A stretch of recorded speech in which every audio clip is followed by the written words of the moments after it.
Bonjour chers téléspectateurs, bienvenue sur Equinox Télévision, bienvenue à cet autre numéro de la revue des Grandes Unes avec nos invités déjà bien installés pour commenter ces principales unes parues en ce jeudi 5e jour du mois de juillet 2018. Et nous démarrons la revue avec la nouvelle expression qui titre sur le plan d'assistance humanitaire et l'opérationnalité qui est annoncée pour les jours à venir. Pour Atangandi, tout est presque prêt. Même Monseigneur Samuel Kleda émet des réserves sur cette opération. L'archevêque métropolitain de Douala estime qu'il faut associer par exemple l'évêque de Manfé pour plus d'efficacité. L'évêque de Manfé Monseigneur Andro Keya qui sur le terrain effectue déjà ce type d'opération et qui pour lui en tout cas est assez bien placé pour une meilleure opérationnalité de cette action pensée engagée par le chef de l'État Paul Biya et coordonnée par Paul Atangandi. Monseigneur Samuel Kleda qui dans les colonnes de la nouvelle expression dit par exemple: j'aurais voulu que l'évêque de Manfé soit associé à l'opération de distribution d'aide aux réfugiés camerounais. Samuel Kleda qui parle de la situation sur le terrain, des nombreuses familles qui sont retranchées dans les recoins de la forêt et bien entendu de ceux-là qui sont du côté du Nigeria avec donc l'évêché de Manfé qui très souvent se rend aux côtés, au chevet de ces réfugiés camerounais en terre nigériane, alors que de l'autre côté Paul Atangandi avec à ses côtés plusieurs administrations annonce une descente sur le terrain du comité interministériel en charge du pilotage de ce plan d'assistance humanitaire, une descente dans les régions du nord-ouest et du sud-ouest et bien sûr l'enclenchement du processus de distribution des denrées alimentaires, des médicaments et donc l'opérationnalité qui sera effective dans les jours à venir, nous dit donc le journal La Nouvelle Expression qui relativement à la crise anglophone toujours titre sur ce gendarme tué. La brigade de gendarmerie de Balikumba d'Alongor et Tunja au nord-ouest a été attaquée dans la nuit de mardi à mercredi par des hommes armés avec ce bilan donc issu des coups de feu qui ont duré plusieurs heures. L'attaque qui a démarré au petit matin de mardi, de la nuit de mardi à mercredi avec donc le bilan et ce gendarme tué. Les sacs plastiques et un dossier consacré par La Nouvelle Expression ce matin à cette information, à cette actualité entre incivisme et affairisme. 4 ans après l'interdiction de l'utilisation des emballages plastiques au Cameroun, le commerce de plastique, selon le journal La Nouvelle Expression, se porte plutôt bien. Le journal qui présente la nature comme étant finalement un dépotoir ordinaire pour ces déchets plastiques. L'incivisme qui a transformé les rues, les rigoles et les fleuves en poubelles pour ces déchets plastiques et les bonnes affaires des commerçants. De l'autre côté, le marché au noir qui profite de la mesure gouvernementale qui est difficile à implémenter. Le journal qui présente tout aussi ce que prévoit les textes en matière de lutte contre ces déchets plastiques, l'économie des textes réglementant l'utilisation des emballages plastiques non biodégradables, à lire dans les colonnes du journal La Nouvelle Expression qui donne la parole aussi à un environnementaliste qui explique les enjeux de la lutte contre les déchets plastiques. Et puis, chez Cameroun Tribune s'intéresse ce matin au plan d'assistance humanitaire. Cameroun Tribune qui titre donc: on passe à l'action alors que les contributions ne cessent d'arriver. Les premières activités sur le terrain sont programmées pour la semaine prochaine sur instruction du président de la République, Paul Biya. Le comité ad hoc présidé par le ministre de l'administration territoriale a arrêté le chronogramme hier à Yaoundé. Le journal qui nous parle aussi de sport et de la Coupe du Monde et l'arbitrage vidéo qui fait son match durant cette compétition. Le recours à cette nouvelle technologie constitue l'une des principales innovations de la compétition en cette année 2018. À lire donc dans les colonnes de Cameroun Tribune. L'essentiel titre sur la présidentielle 2018. L'essentiel qui nous dit que le compte à rebours est tout simplement lancé. Ce que prévoit le code électoral branle-bas au sein des partis politiques, des candidatures qui se confirment. Dernier jour pour l'inscription l'inscription sur les listes pour l'inscription des électeurs retardataires.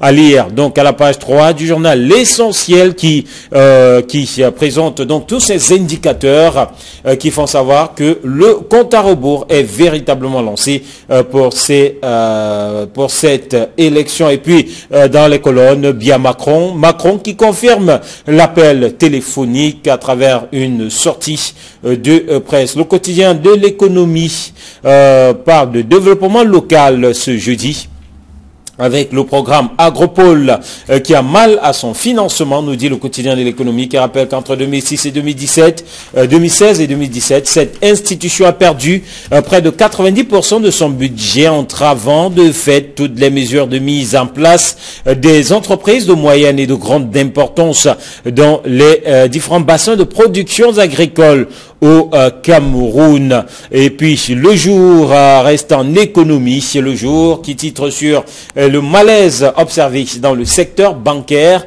le jour qui à travers un dossier et une enquête dans ses colonnes ce jeudi présente donc les différents aspects et les contours de ce malaise observé dans le secteur bancaire dans notre pays. Le jour qui parle aussi de la prison centrale de Kondengui et de cette mobilisation autour de 18 détenus transférés de la prison de Buea pour la prison centrale de Yaoundé, Kondengui. Une arrivée avec fracas de ces 18 prisonniers qui a créé en tout cas beaucoup de mouvements au sein de cette prison, avec donc des bruits entendus suite à cette arrivée avec fracas des prisonniers transférés de Buea. Mutation qui revient sur la célébration du Independence Day de United States of America. Et il y a Peter Henry Ballerin, l'ambassadeur l'ambassadeur des États-Unis d'Amérique au Cameroun, qui durant cette célébration s'est exprimé devant des invités, parmi lesquels des ministres camerounais. C'est Peter Henry Ballerin qui a dit entre autres que nous ne sommes pas obligés de nous mettre d'accord. L'ambassadeur des États-Unis au Cameroun a fait cette déclaration à l'occasion de la fête de l'indépendance américaine. Embarras, nous dit, mutation dans les rangs des ministres présents lors de cette cérémonie. C'était du côté de Yaoundé. Le Messager titre sur la crise anglophone et s'interroge que cherche Gilles Thibault chez Mafani Moussongué au moment où Emmanuel Macron, le chef de l'État français en visite à Abuja, se prononce indirectement sur la crise anglophone. Son ambassadeur à Yaoundé s'entretient avec le président de la Commission nationale pour la promotion du bilinguisme et du multiculturalisme. Les informations du Messager à lire en page 3 sur cette visite de Gilles Thibault chez Mafani Moussongué.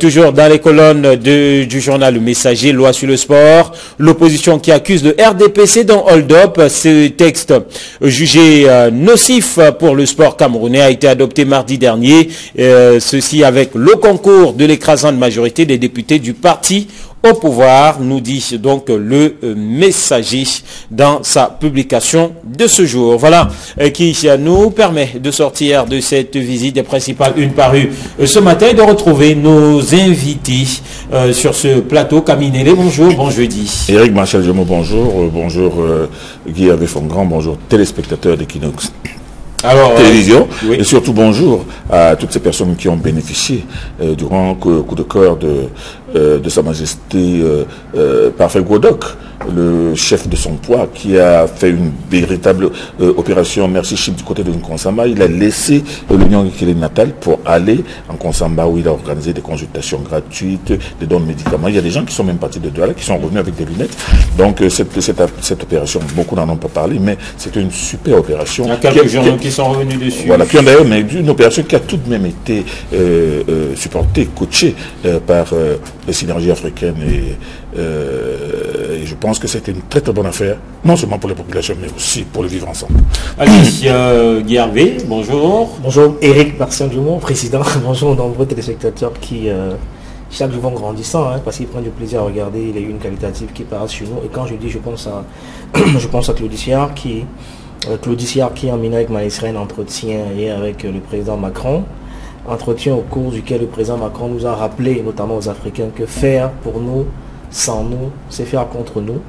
et il reprenait ainsi Nelson Mandela. Donc je voudrais avoir une pensée pour le judiciaire qui nous regarde quand il peut et qui apprécie la qualité de cette émission qui sort des sentiers battus. Allez, merci messieurs pour ces introductions. Alors on démarre avec ce plan d'assistance humanitaire décidé par le chef de l'État Paul Biya et qui a repris en une par plusieurs journaux, notamment Cameroun Tribune, la nouvelle expression qui font savoir que l'opérationnalité est annoncée, l'opérationnalité est annoncée pour ce qui est de la nouvelle expression, ou encore Cameroun Tribune qui nous dit qu'on passe à l'action. Eh bien, on comprend qu'on est à une autre phase après les discours, après les décisions. On parle désormais de descente sur le terrain, Camille Nelly, au moment où d'autres, des observateurs continuent à estimer que la charrue a été placée avant les bœufs. Mais après les discours, après l'annonce, après la collecte aussi. En fait, les collectes qui ont commencé, parce que on voit les collectes qui se suivent. Des journaux qui nous font savoir qu'on avoisine déjà le milliard. On avoisine le milliard, ça veut dire que ça avance tout doucement, mais ça avance tout de même. Mais il est vrai, n'oubliez pas, Éric Martial Djomo, qu'on avait parlé de 12 milliards et demi. Donc on est loin du compte, mais toujours est-il qu'aujourd'hui, après l'annonce faite par le ministre de l'administration territoriale, qui annonce déjà le début de l'opérationnalité, bon, les gens se disent qu'il n'a pas attendu que les 12 milliards soient collectés. Ils veulent entrer dans le vif du sujet. Il faut dire que sur les 12 milliards, il y a l'apport du gouvernement, il y a l'apport de différentes institutions en dehors de cette collecte dont vous parlez. Dont on ne nous a pas encore parlé. On parle uniquement d'une Djangui nationale qui est en train de se faire région par région. Donc on ne sait pas encore. On se réserve peut-être de nous annoncer ce que le gouvernement, est-ce que les autres partenaires vont apporter. Mais Dieu est-il qu'avec le presque milliard qui est là, le ministre de l'administration territoriale, plus bien entendu sous la direction du gouverneur, est en train de vouloir descendre sur le terrain. Mais il se pose un problème. Vous avez parlé du chariot avant les bœufs, on a toujours dit. D'ailleurs, nous avons été les premiers à le dire ici, au lendemain même de cette heureuse décision du chef de l'État de venir en aide aux réfugiés. Nous avons dit, on nous sommes posé la question, est-ce qu'on n'est pas en train de jeter le manche avant la cognée? Est-ce qu'on n'est pas en train de mettre la charrue avant les bœufs? Parce que rien ne nous assure encore que ces dons serviront effectivement et les populations pourront en jouir, surtout qu'il n'y a pas encore suffisamment de paix, il n'y a pas suffisamment de garantie que même les maisons que l'on va reconstruire, même les personnes que l'on veut aider pourront jouir de cela dans la paix et dans la tranquillité. Donc, le gouvernement, et à travers M. Tangani, estime qu'il faudrait peut-être commencer à donner ce qu'on peut donner. Mais donner ce qu'on peut donner, il faut commencer, moi je pense, à mon sens, qu'il faut commencer par recenser les gens qui sont dans les bourses. Parce qu'ils ne sont pas dans un camp, comme on voit les camps de réfugiés. Les gens sont planqués dans des bourses, sont éparpillés dans des bourses. Il faut un autre travail, un travail préliminaire d'identification des sites pour pouvoir aller leur donner à manger sur place. Il n'est pas encore question de construire des maisons, mais leur donner à manger, leur apporter des médicaments. Et ça, ce ne sera pas le plus facile. Et évidemment, il y a une controverse qui s'enflamme autour, mais toujours est-il que le ministre de l'administration territoriale vient de nous annoncer aujourd'hui qu'on est en train de vouloir passer à la phase opérationnelle. Ça provoque bien entendu des grincements de dents par ici, des persiflages par là, mais toujours est-il que l'opération est en train de vouloir passer à une autre phase. Alors, Paul Tangani présenté comme un jusqu'au boutiste, ça se confirme à travers cette descente annoncée sur le terrain de ce comité interministériel, le terrain sur lequel les armes continuent à crépiter. Certains se demandent finalement, que va-t-il faire sur le terrain Paul Tangani, ou que vont-ils faire sur le terrain Paul Tangani et sa commission? De toute façon, vous voulez absolument qu'on parle de Paul Tangani, donc on va y aller, sans mettre de gants, pour dire que je suis de ceux qui sont un peu peinés, parce que parler de Paul Tangani nous obligera à revenir encore sur le problème de casting et du choix des personnes qui veulent régler un problème. Ça peut donner l'impression à ceux qui suivent cette actualité de près, cette crise de près, qu'il n'y a pas une volonté réelle de vouloir régler le problème. Parce que figurez-vous, si vous êtes un père de famille, que vous avez un de vos fils, les enfants se plaignent de régulièrement qu'ils ont des problèmes, et qu'un des fils de vos fils vient vous dire que les enfants dérangent, n'ont pas de problème. Et qu'après, c'est la même personne que vous choisissez comme interlocuteur pour discuter avec vos frères, alors que vos frères déjà très souvent il est en froid avec ce dernier, ça ne donne pas l'impression aux autres frères que vous voulez régler le problème, parce que ce fils déjà est en froid avec les autres membres de la famille. Et donc ça peut donner cette impression là, ça ne rassure pas, parce que si vous échangez avec ces gens, des gens d'origine de ce coin, Bah, c'est pas je veux dire que c'est pas les interlocuteurs qui manquent. Ils vous donnent des noms. Aujourd'hui, moi, je suis le premier surpris de savoir que un monsieur comme Paul Abomachoi, gouverneur dans ces deux régions-là, du sud-ouest et du nord-ouest, qui semble très adopté et très apprécié par les populations de ces régions, ne soit associé à rien. Donc ça peut donner l'impression... Il est à la commission du bilinguisme. Il aurait été l'interlocuteur le plus crédible pour ce genre de situation. Parce que si vous avez un frère que vous... Encore que depuis quelques jours, il se murmure même que ces populations sont en train de vouloir rejeter cette aide-là. Donc si vous avez un frère que vous n'appréciez pas, qui veut vous donner quelque chose, normalement vous n'allez pas accepter. Parce que vous ne le portez pas en cœur, même si vous souffrez. Donc il y a des gens qui préfèrent se faire violence pour exprimer leur mécontentement. Et donc il ne faut pas qu'on en arrive à ce type de dégâts qu'on multiplie, ça ne nous rassure pas et ça ne nous grandit pas. Et je crois savoir que quand on a fait l'état des besoins, on a à peu près 12 milliards de francs. Donc, quand on parle d'opérationnalité avec 800 millions sur 12 milliards, je vous demande exactement de quoi on parle. Je veux dire que sur 12 milliards, on a 800 millions de francs et quand on veut se déployer, je demande, c'est un groupe d'eau dans la mer et ça tout l'air d'un coup d'épée dans l'eau et ça ressemble à une théâtralisation qui n'est pas saine du tout. Serait-ce un bluff politique finalement, cette annonce de l'opérationnalité de ce plan d'urgence ou de ce plan d'assistance humanitaire, dans la mesure où sur le terrain, comme je le disais tout à l'heure, les armes continuent à crépiter. Et d'ailleurs, la nouvelle expression qui nous annonce ce matin, la mort ou l'assassinat d'un autre gendarme du côté de Balikumba, dans le Ngok et Tunja. Nous sommes là, dans le nord-ouest du Cameroun. Bluff politique, ou alors c'est quoi finalement la visée politique, la visée humanitaire, la visée réelle même d'une telle action, quand on sait que dans sa matérialisation, c'est assez compliqué. Mais moi je pense qu'il y a aussi, au-delà de tout cela, il y a une visée humaine, une visée humaniste, c'est-à-dire qu'il faut faire quelque chose tout de même.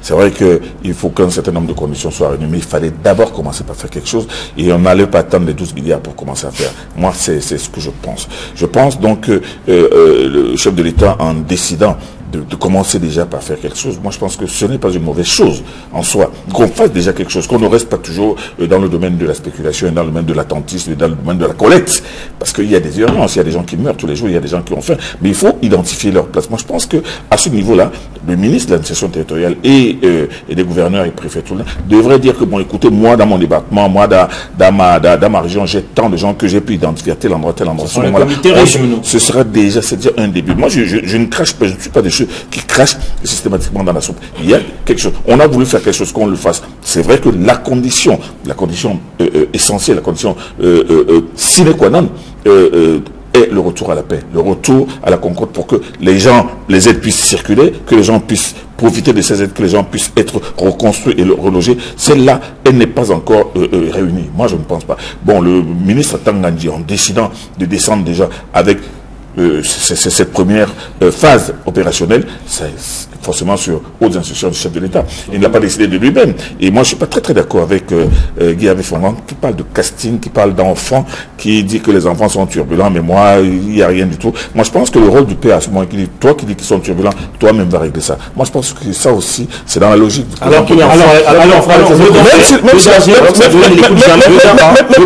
Le danger, Camille et Guy Avé, ne serait-il pas qu'une telle descente suscite plutôt un regain de tension sur les... Par exemple, bon, la question reste posée, la question demeure posée, mais moi je pense que au-delà de ça... À la lecture de ce qui se... la famille n'aime pas ce frère. Nous sommes uniquement au niveau de la lecture, nous ne sommes pas au niveau de la réalité sur le terrain. Vous dites qu'il y a des gens qui peuvent rejeter, oui, mais moi j'aimerais bien voir quelqu'un qui n'a pas mangé depuis une semaine, à qui on n'a pas duré, qui dit je ne mange pas, je ne prends rien.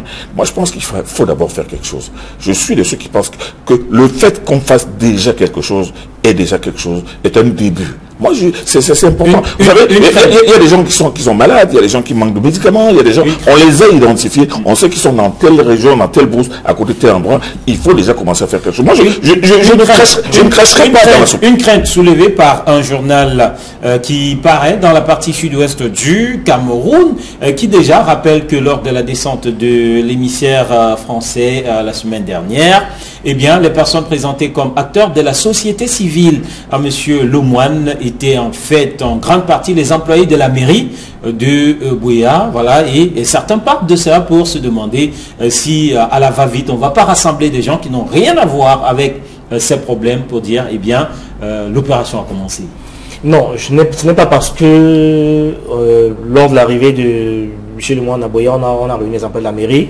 Je suppose que c'était pour l'accueillir. Présenté comme des acteurs de la société civile, si l'on s'en tient à ce que dit ce journal. Je vais dire que non, ce serait suffisamment grossier de croire que ces mêmes personnes qui vont bénéficier de ce plan d'assistance. Non, je ne pense pas que le gouvernement puisse être, j'allais dire, aussi cynique, puisse atteindre des risques. Non, je veux dire que c'est totalement surréaliste de croire ça. Qu'on puisse, parce que on sait où ils sont, on sait où les victimes se trouvent, et contrairement à ce que le doyen pense, je veux bien croire que cette équipe est assez intelligente pour savoir que les gens sont dans les forêts, ils sont dans les buissons, qu'il faille aller les dénicher là-bas, et je ne dis pas qu'il fallait attendre 12 milliards pour commencer, évidemment, parce que les gens meurent tous les jours, mais je dis ça m'a l'air d'un coup d'épée dans l'eau, parce que sur 800 millions, on a 12 milliards, et ça laisse quand même à milliards, on a 800 millions. Mais on a 800 millions, pardon, mais déjà il faut féliciter l'élan de cœur des Camerounais qui ont exprimé de manière spontanée leur patriotisme là, et vous avez remarqué comme moi que c'est le littoral qui est en tête des plus grands donateurs. Logique. Des plus grands donateurs, pas forcément. Les plus gros milliardaires je vais dire que les plus grosses fortunes de ce pays ne sont pas du littoral, ils sont originaires d'autres régions. Donc, si vous prenez notamment de l'Ouest. Voilà. Donc, si vous prenez les 5 et du Sud-Ouest aussi. Donc si vous prenez les 5 grosses fortunes, ils sont pas dans le littoral, évidemment. On n'en est pas là. Déjà, ça cet élan du cœur là, et on a que 800 millions, on veut 12 milliards. Je pense qu'on peut faire mieux que ça. Chacun donne ce qu'il peut et comme il a. Et je pense que il faut faire confiance à cette équipe qui, j'ai le sentiment que ces provisions vont arriver à bon port, même si je reste convaincu que ce n'est pas la solution au problème. Parce qu'aller donner à manger aux gens, construire des écoles qui vont être incendiées quelques semaines plus tard, on va être dans un mythe de Sisyphe et on n'aura pas avancé. Alors on n'a pas, j'allais dire, pacifié définitivement la région. Exactement. Alors, on va poursuivre avec un autre sujet abordé cette fois-ci par le journal Mutation. En tout cas, sur le plan diplomatique, Mutation encore, le Messager qui nous parle de l'ambassadeur Gilles Thibault de France qui était à la commission Moussonga, ou de Mutation qui revient sur le Independence Day des États-Unis d'Amérique, la célébration à Yaoundé, et ce discours de Peter Henry Ballerin qui a dit « Nous ne sommes pas obligés de nous mettre d'accord ». De nous mettre d'accord sur quoi? Et à propos de quoi? Et pourquoi? Moi, je pense que... toutes les questions qui font polémique. Qui font polémique. Autour de sa dernière sortie. Oui, bien évidemment, mais la politique, la polémique elle-même, elle est née de son propos. À la sortie de son tête-à-tête avec le chef de l'État, où il a parlé. Moi, je pense qu'il est important de revenir sur la formulation. Il a parlé, il dit qu'il a demandé au président Paul Biya de penser à son héritage. On peut aussi regarder ça sous un autre prisme en disant que, bon, mais quand le moment viendra pour toi de partir, il faudra savoir que en partant, il ne faut pas que qu'est-ce que tu vas laisser et qu'est-ce que les autres vont trouver. Mais ça ne voulait forcément peut-être pas dire que il faut partir tout de suite. Donc, la polémique est née de là. C'est pour cela qu'aujourd'hui, elle ne fait qu'enfler.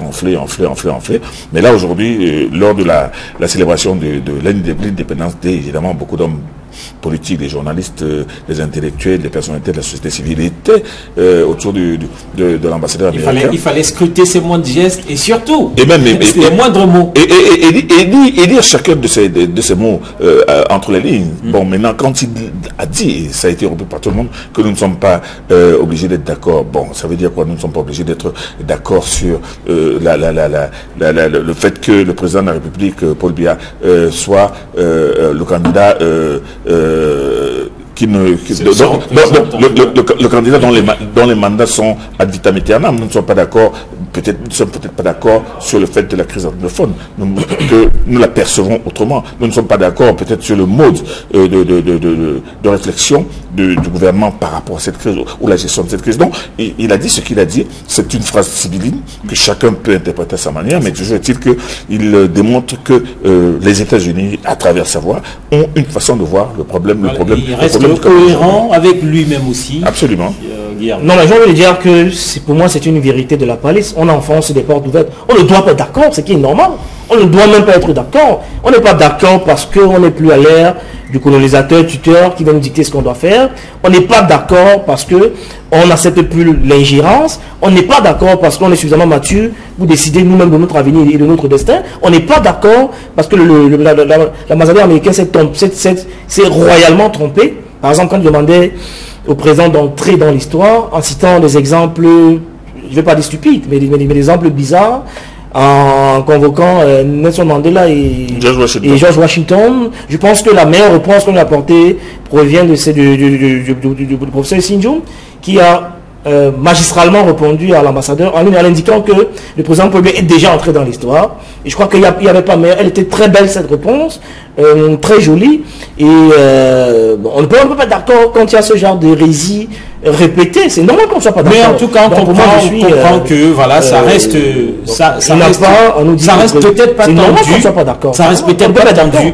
Peut-être pas tendu entre Yaoundé et Washington, mais forcément, on va continuer à scruter tous les mots, tous les gestes et toutes les moindres expressions formulées de part et d'autre relativement à la suite de cette sortie. Et peut-être une phrase, il faut que l'ambassadeur relise très bien le propos du professeur Luc Sinjoum pour comprendre très bien ce que entrer dans l'histoire veut dire. Je sais qu'il relise ça. Messieurs, on va avancer. On va avancer, on reste sur le terrain diplomatique et on évoque cette une du journal Le Messager et aussi cette information qui, en petite une, est parue dans plusieurs journées, la sortie d'Emmanuel Macron devant la presse et notamment c'est dire sur le Cameroun et sur la crise anglophone. Et Gilles Thibault, l'ambassadeur de France au Cameroun, qui lui s'est rendu à la commission Mafani Moussongué. Voilà, la France de plus en plus présente. La France qui s'intéresse de plus en plus à cette crise anglophone. Non, mais vous savez, la France s'intéresse à la crise anglophone, mais j'ai l'impression qu'elle s'intéresse de loin. C'est-à-dire qu'elle s'intéresse de loin, parce que monsieur Macron, qui lui aussi est entré dans l'histoire en devenant le plus jeune président de la République française, et qui, par sa façon de faire, par son style, vous avez vu hier devant les plus hautes autorités, il était en bras de chemise, c'est-à-dire qu'avec les manches retroussées, il parlait, il n'y avait pas une sécurité guindée autour de lui, il n'y avait pas, non, c'était un homme absolument libre. Bon, mais M. Macron qui arrive au Nigeria, et du Nigeria où il parle des problèmes du Cameroun sans venir au Cameroun, bon, la France reste autour du Cameroun en disant que non, nous regardons, bon, nous pensons que vous devriez... une réelle décentralisation, vous devriez... Bon, maintenant, quand on nous a présenté le réchauffement des relations entre le Cameroun et la France à travers un coup de fil, je ne pense pas que ce soit une très très grande option diplomatique, dans la mesure où c'est des rapports d'homme à homme, en tête à tête, qui font que les gens se comprennent, et moi je pense que et s'ouvrent mieux. Donc on a vu l'ambassadeur du Cameroun rencontrer M. Mafani Moussongué, qui ne bouge pas beaucoup. Alors moi, nous l'avions prévu. Nous savions très bien que cette commission allait être une commission beaucoup plus cérébrale que active sur le terrain. Mais il n'est pas peut-être certainement allé recueillir ce qu'il a recueilli sur le terrain, obtenir ce qu'il a recueilli sur le terrain. Et pendant ce temps, son patron, M. Macron, lui, il était tout à côté du Nigeria. Bon, il a dit ce qui s'est passé entre lui et le président de la République par téléphone. Ça ne nous rassure pas beaucoup. Il a confirmé qu'il y avait déjà cet appel téléphonique. Je ne sais pas s'il y avait des doutes relativement à cela, et il a préconisé des solutions, notamment une réelle décentralisation et aussi une régionalisation. C'est tiré par chacun de son côté. Oui, mais il faut dire au président Macron qu'à l'allure vont les choses, il s'est peut-être un peu trompé, parce que tel que les choses sont lises, même en appliquant de manière efficace la décentralisation, on ne régla plus le problème anglophone, parce que les choses ont atteint des proportions assez graves. Donc, il aurait mieux fait de descendre au Cameroun, de toucher la réalité du doigt, que de rester spéculer sur des choses qui n'ont rien à voir avec la réalité. Parce que même en appliquant la décentralisation et la régionalisation, le problème anglophone ne sera plus réglé. Et souvenez-vous, les gens peut-être ont la mémoire courte, que c'est sur le perron de l'Élysée que le président Paul Biya avait déclaré la guerre à Boko Haram. C'était à l'Élysée qu'il avait fait. Et donc, aujourd'hui, il faut dire que le problème anglophone n'est plus seulement un problème militaire. On a dépassé le stade du problème militaire. Ce n'est plus forcément aller à la force. Il faut trouver qu'il y ait un véritable dialogue inclusif et que la solution doit être politique avant d'être militaire. C'est pour ça que je suis d'accord, contrairement à ce qu'a dit un certain Eric Tindjé, qu'il faut démilitariser ces régions-là, ce qui me paraissait aussi totalement Absurde. Donc il faut qu'on la sécuriser les populations. Pas un certain Tindy, contrairement à ce qu'a dit Eric Tindy. Non, quand tu dis certain, ça veut dire qu'on le connaît très bien, c'est une célébrité. Une célébrité. Voilà. Parce que quand on dit un certain... Bon, personnellement, je trouve un peu... Et originaire de cette région-là, il faut le rappeler, qui rappelle qu'il faut moi ça me gêne un peu. Donc, démilitariser cette zone, c'est mettre les populations en insécurité. Ils ont besoin de se sentir rassurés. Mais au-delà de cela, il faut rappeler quand même à Macron et aux autres que la solution de cette guerre n'est plus une solution militaire, elle est politique. Allez, il faut que merci à vous, merci Camille, merci Guy Hervé, merci à vous qui êtes restés en notre compagnie. Madame, Monsieur, demain sera notre jour, nous serons là pour la dernière livraison de la semaine. Au revoir.